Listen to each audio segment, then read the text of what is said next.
Craftsman Days are here at Lowe's with big savings on the tools you need. Right now, get a free select tool when you buy the Craftsman V20 2-pack battery kit.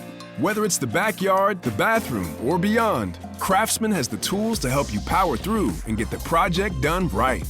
Because DIYing is unpredictable, but your tools shouldn't be. Shop Craftsman at Lowe's today. Valid through 6/18 while supplies last. Selection varies by location.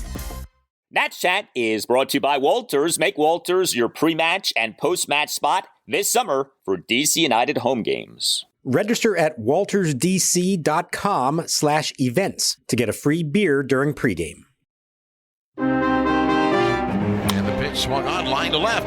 Coming up is Garrett, and he can't make the play. One hop off his glove as he backhands it. 2 runs are going to score, and heading for second is Odor. The Padres have scored 3 runs here in the top of the 5th inning. It's now San Diego 5 and Washington 1. Martinez ready? Here it comes. Swinging a line drive, base hit into left field. Meneses will score. Soto playing so shallow that Candelario has to stop at third. It's a pinch hit RBI single for Corey Dickerson. It's now the Padres 5, the Nationals 3. 4 hits in a row here in the 7th with nobody out. Long hold, Martinez the pitch. Swinging a hard ground ball off the glove of Cronenworth. It trickles behind him, and the Nationals will take the lead. Smith scores, called to third. Ruiz aboard at first. The Nationals trailed 5-1. They now lead 6-5. And from out of nowhere, the Nationals have rallied to take the lead here in the series finale. Cronenworth off second, Soto off first. 2 out, top of the 9th. The 1-0 pitch swung on, driven to deep right field down the line. If it stays fair, it's trouble, and it is gone. Goodbye. Down the line into the corner of the Nationals bullpen. Just where Odor hit his 2-run homer last night, he has just hit a 3-run homer with 2 out here in the top of the 9th inning. And this game has seesawed back in favor of the Padres. And welcome to Nats Chat for Friday, May 26th, 2023. I'm Al Galdi, host of the Al Galdi podcast. Mark Zuckerman is off for this installment of the Nats Chat podcast, but I'm very pleased to be joined by the general manager of Nats Chat, the president of baseball operations of the show, the great Tim Shovers. And what a game we have to talk about. Now, it did end up being a brutal loss for the Nats, no doubt, but this was some game. An 8-6 loss to the San Diego Padres at Nationals Park on Thursday in a game in which the Nats overcame a 5-1 7th-inning deficit with a 5-run 7th, but then blew a 6-5 9th-inning lead. The Nats ended up losing this series 2-1. The Nats now are 21-29. This episode of Nats Chat is brought to you by Votes for Women, the latest board game released by DC's Fort Circle Games. Tim, have you caught your breath yet from everything that went down in this game on Thursday? Where do we start, Al? There's so many things to get to between early on in the game, the 5-1 deficit, as you said, the 7th inning alone is an episode, and then the 9th inning alone is an episode. And oh, by the way, Juan Soto walked 4 times. So a lot to get to from this Thursday matinee. Yeah, if you like walks, you were entertained in this game. The 2 teams ended up combining for 11 walks. In addition to 2 hit by pitches, we also had a wild pitch. We also had a balk. We had a bunch more errors in this game, 2 more by the Padres, 1 by the Nationals. So yes, there was a lot to take in with this game, but let's just get to what happened in the 9th inning. And, to do that, we have to start in the 8th inning. So as we've been talking about on the show, Davey Martinez right now does not have a set closer. He's alternating between the guys who Davey pretty clearly views as the team's 2 best relievers, Hunter Harvey and Kyle Finnegan. And, for the record, I'm fine with this approach. I think this is a modern, progressive way of doing the latter innings of a game from a bullpen standpoint. I have a saying for this: do not be a slave to the save. And Davey right now is not being a slave to the save. He's toggling between Finnegan and Harvey and Finnegan, depending on matchups, depending on circumstances. Again, no problem with that. So the Nats on Thursday had this amazing 5-run 7th to take a 6-5 lead. Davey, very interestingly, then went to Finnegan to pitch the top of the 8th. This was notable because it was the bottom 3 spots in the Padres lineup that were coming up. So Davey right now does seem to trust Harvey more than Davey trusts Finnegan. I don't blame Davey for feeling that way. You wonder, though, if he's still feeling that way. So Finnegan did end up tossing a scoreless top of the 8th with 2 strikeouts, despite giving up a leadoff double by Brandon Dixon toward the left field corner. And so Hunter Harvey came in for the top of the ninth. And Harvey ended up allowing 3 runs, and he now is a mere 2 for 6 on saves in this regular season. Harvey gave up a leadoff opposite field single by Jay Cronenworth to shallow left center to conclude an 8-pitch plate appearance. Harvey then gave up a single by our friend Juan Soto to right field. Harvey then recorded back-to-back strikeouts. He struck out Xander Bogaerts on 4 pitches, struck out Matt Carpenter on 4 pitches. So at this point, you were feeling pretty good, although still not great, because coming up to bat was Rougned Odor. Rougned Odor ended up killing the Nats in this series, and Rougned Odor ended up administering the devastating, crushing blow of this game from a Nationals perspective. Harvey gave up a 2-out, go-ahead, 3-run homer by Rougned Odor to right field for an 8-6 Padres lead. Man, that was a gut shot, Tim. And man, what now for Davey Martinez when it comes to how he's handling the ends of games from a bullpen perspective? First off, when you said Odor, crushing blow, I thought you were talking about Jose Bautista. I didn't know you were talking about Hunter Harvey. Back to this game, Al. It's like football. Closers are like quarterbacks. If you have 2, that means you don't really have 1. And they don't have a closer right now. You said 2 for 6 right there. As each blown save ticks and ticks and ticks, it's now reaching the point where maybe Davey Martinez has to make a decision. I know that Kyle Finnegan has his own flaws, but that was a really tough one to swallow after that great comeback, and Harvey just comes up short. Yeah, I mean, I don't know how anyone can be in love with Finnegan in terms of consistency. Like, Finnegan isn't consistent. That's the problem. Harvey overall is having the better season when you compare what Harvey's doing to what Finnegan is doing. But it's impossible to have out of your mind now these 2 big blown saves over the last, week and change here. Remember what just happened a couple of Tuesday evenings ago, May 16th, what was a 5-4 Nats walk-off loss at the Miami Marlins. Harvey in that game blew the save chance. Bottom of the ninth, allowed 3 runs, recorded just 2 outs, gave up a 2-out walk-off full count 2-run homer by Jorge Soler to left field for a 5-4 Marlins lead. You know, it's funny you brought up the very famous Rougned Odor Jose Bautista incident of May 2016, because if you watch this game on Thursday, Rougned Odor was showboating on that home run, okay? Like, he did what is called pimping the home run, and I don't blame him, and I don't really have a problem with that, but I was thinking of Odor and his reputation as he was doing that. Like, he was definitely showboating off that home run. It wasn't some, gargantuan home run. It was well below 400 feet, but, a homer is a homer, and this was tough. I think it's clear that Davey trusts Harvey more than Finnegan. Again, Finnegan was used to pitch that 8th against the bottom of the Padres lineup, and I can understand that mindset, but I don't know now. I think it's tough. And, I've talked about this with Mark, but I don't know who you have great trust in this bullpen right now with the Nats. I mean, you have options. You have guys who are capable of pitching well, but everyone is flawed to some degree. And right now, I don't think you can place great trust in any of the Nationals relievers.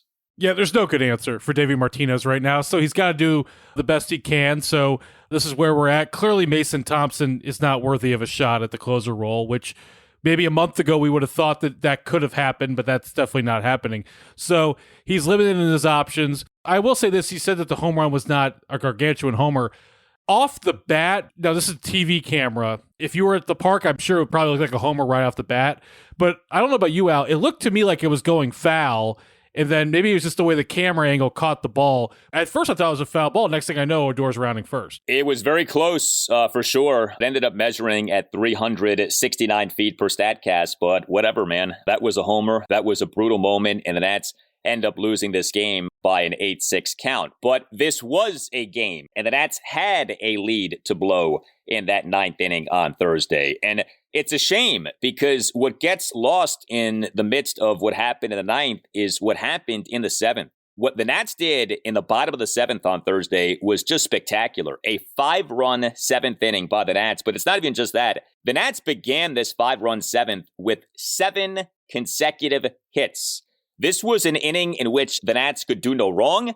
This was an inning in which the Padres could do no right. The Padres were falling apart in this Nationals 5-run 7th on Thursday. I got to tell you, watching this series, I know the Nats lost this series, but if you didn't know better and you had to say which is the team with the sky-high payroll versus the team that is rebuilding, To me, you would say the Nats are the team with the sky-high payroll and the Padres are rebuilding. The Padres were not very impressive in this series. The Padres were sloppy. The Padres had all kinds of issues. But yeah, I mean, the Padres did win the series. I understand that. But yeah, this 5-run 7th inning on Thursday. So, you know, you go through who did what here. Luis Garcia got things going, leadoff single up the middle on an 0-2 pitch. Joey Meneses, infield single on a ball that went off Padres third baseman Rougned Odor. Jeimer Candelario, opposite field RBI double down the right field line to cut the Nats deficit to 5-2. Then Corey Dickerson off the bench, the first of 2 big pinch hits in this inning, a pinch opposite field RBI single through the left side of the infield on a 1-2 pitch to cut the Nats deficit to 5-3. Then Dominic Smith, a full count RBI single through the right side of the infield to cut the Nats deficit to 5-4. You know, Dom ended up having 2 hits in each of the 3 games in this series. Then came Alex Call. Alex Call in this 5-run 7th, a first pitch bunt single that led to a run-scoring throwing error by Padres reliever Nick Martinez to tie the game at 5. Call's bunt was perfectly placed toward third base. And then Keibert Ruiz in this 5-run 7th, a pinch tie-breaking RBI infield single on a well-hit ball that went off the Padres second baseman Jake Cronenworth for a 6-5 Nats lead. An incredible run by the Nats, and then an incredible ending to this 5-run 7th inning. So I mentioned Alex Call. He ended up making the third out of the inning.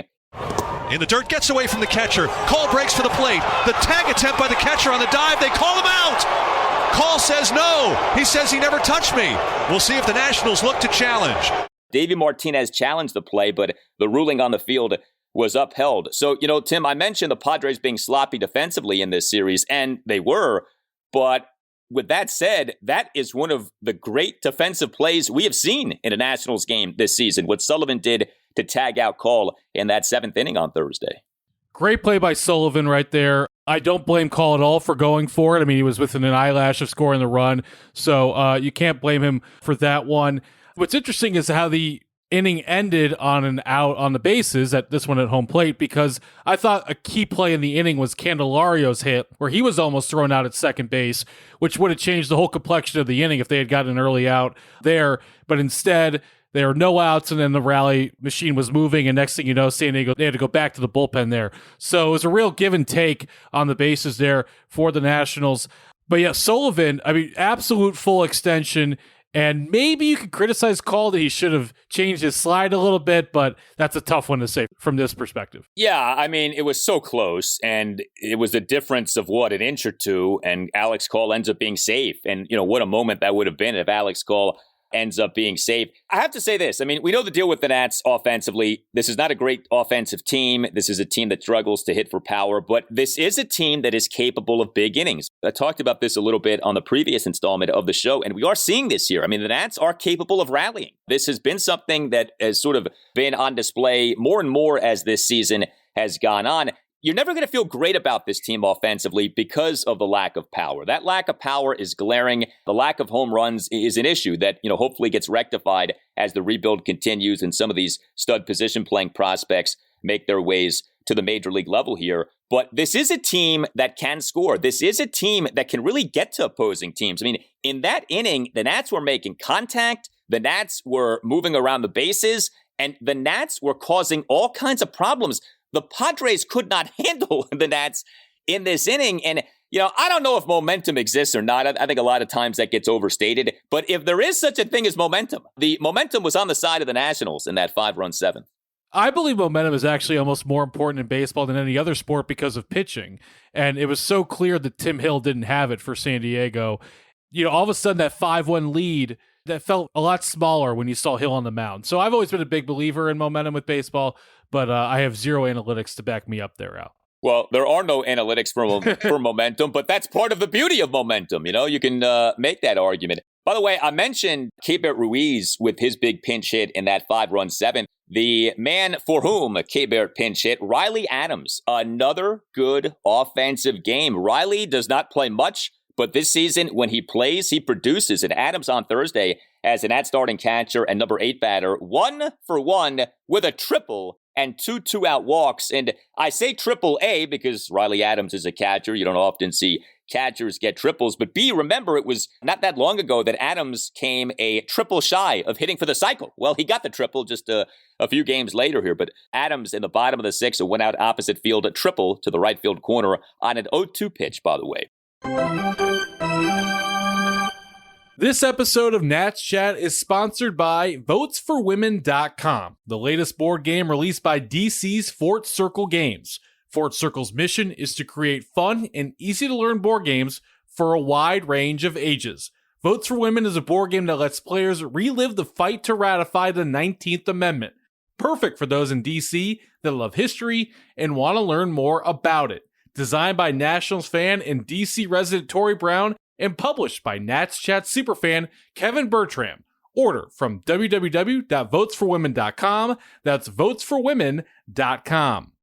Hey guys, it's Al Galdi for Window Nation. Some amazing news from Window Nation. You can modernize and reinvest in your home today with new windows from Window Nation, all while capitalizing on Window Nation's best deal of the year. 0% financing for 5 years. Unheard of. 0 interest for 5 years. And Window Nation will give you 2 free windows for every 2 windows that you buy. Call 866-90-NATION or visit windownation.com and tell Window Nation that you want the deal that you heard about from Al Galdi on the Nats Chat podcast. But act soon, because this deal does expire at the end of the month. Protect and increase the value of your home today by taking advantage of this great offer. Again, 0% financing for 5 years and 2 free windows for every 2 windows that you buy. And by the way, that goes for any style of window from Window Nation, and there's no limit. Save thousands of dollars on your new windows and save money on energy bills, all while upgrading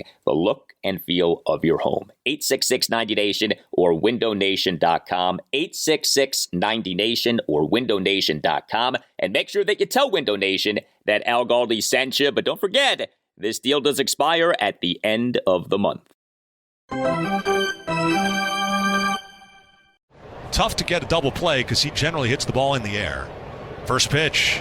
Swinging a ground ball, first base side. Smith has it. Throws to second for the out. The throw to first is in time. It's a double play.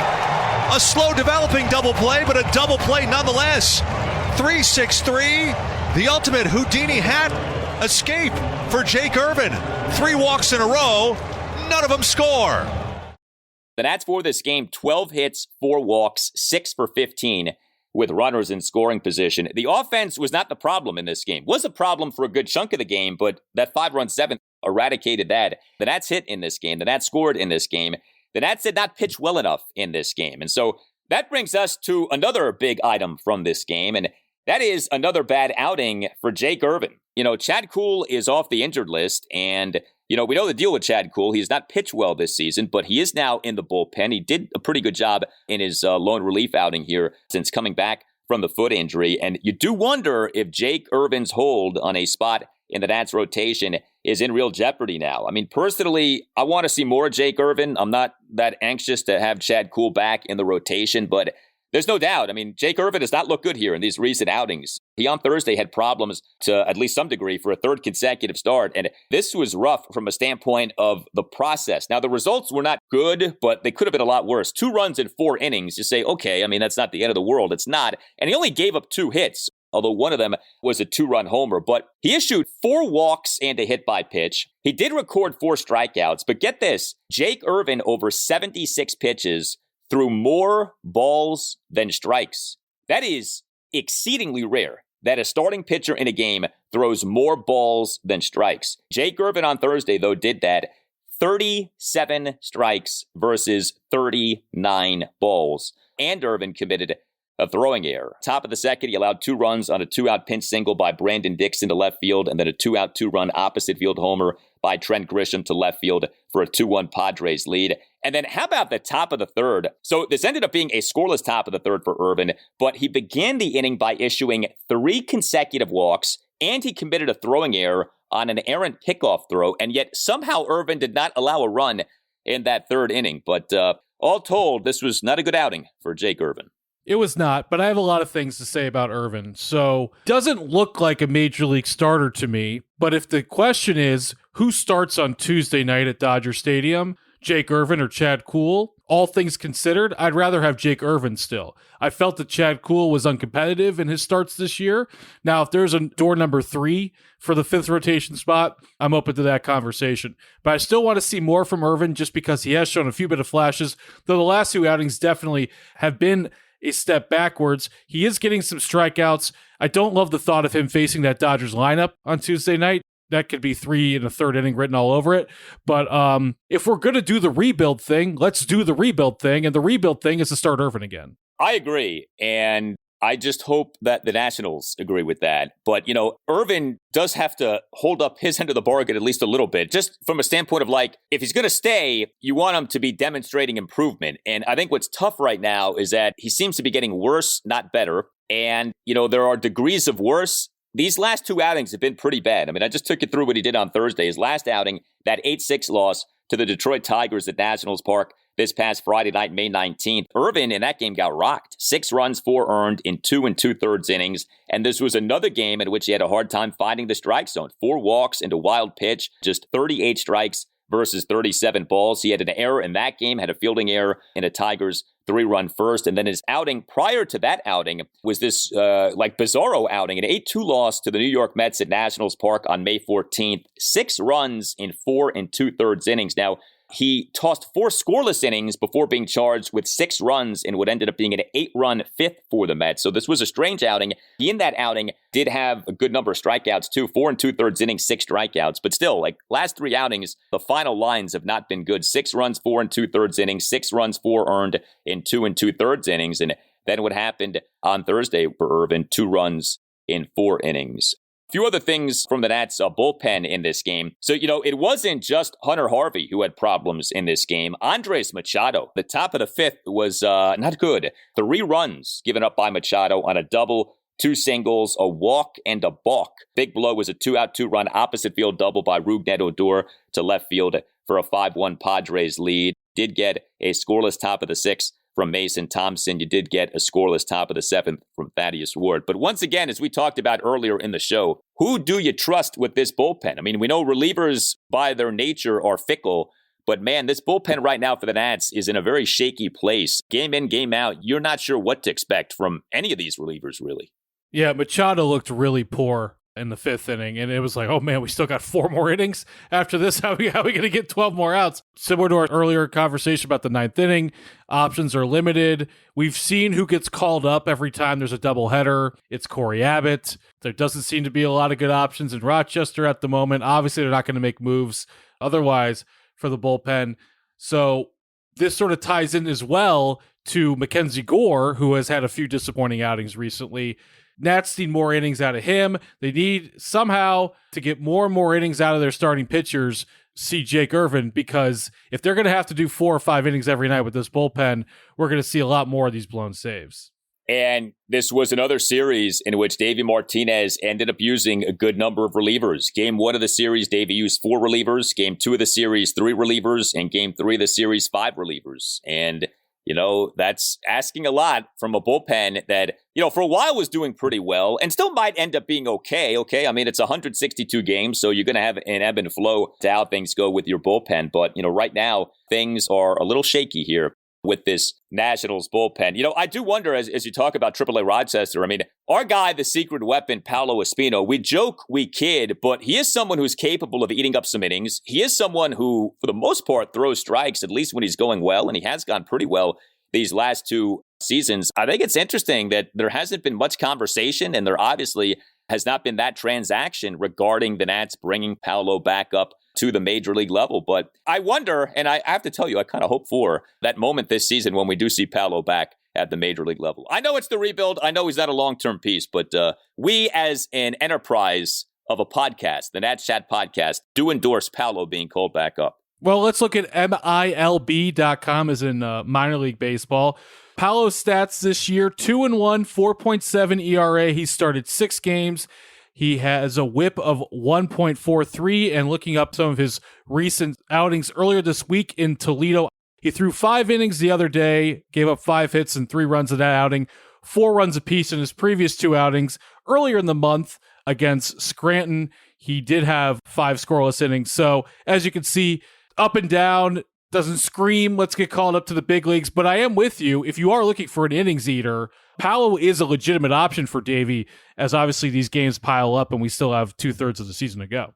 And what better way to be a secret weapon than to have underwhelming numbers in the minors so that when you get called up to the majors and you overwhelm people, it's, oh, where did this come from? Ah, it was a secret. The secret weapon. His name is Paolo Espino.